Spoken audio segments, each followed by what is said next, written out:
পোলাও পছন্দ করে না এমন বাচ্চা মনে হয় খুব কমই আছে। আর সেটা যদি হয় মোরগ পোলাও তাহলে তো কোনো কথাই নেই। অন্যান্য বাচ্চারা কতটা পছন্দ করে জানি না, তবে আমার বাচ্চা দুটো মাশাল্লাহ এত পছন্দ করে যে মাঝে মাঝে আমাকে রান্না করতে হয়। তো আজকে ওদের জন্যই রান্না করছি, ভাবলাম সাথে আপনাদের সাথেও একটু শেয়ার করি। পোলাওটা করার জন্য এখানে আমি মুরগির মাংস ভেজে নিচ্ছি। মুরগির মাংস আমি 5 পিস নিয়েছি।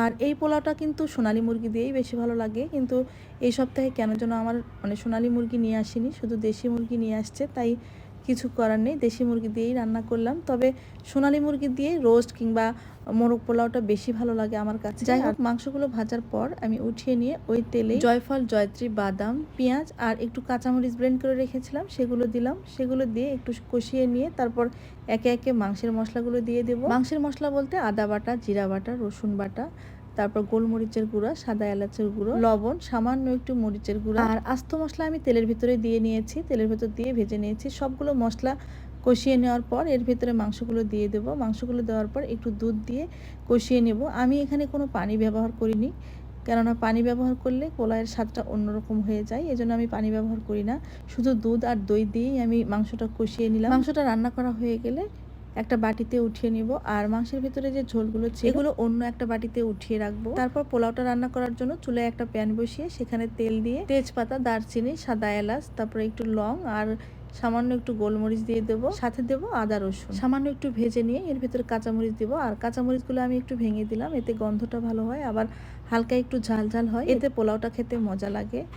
মশলাগুলো ভাজার পর এর ভিতরে আমি চাল দেবো। চালগুলো দিয়ে 5 মিনিটের মতো ভেজে নেব। তারপর পরিমাণ মতো পানি দেবো, তবে পরিমাণের চেয়ে সামান্য একটু কম দেবো, কেননা আমি এখানে দুধ দেবো, এর জন্য সামান্য পরিমাণ পানি কম দেবো।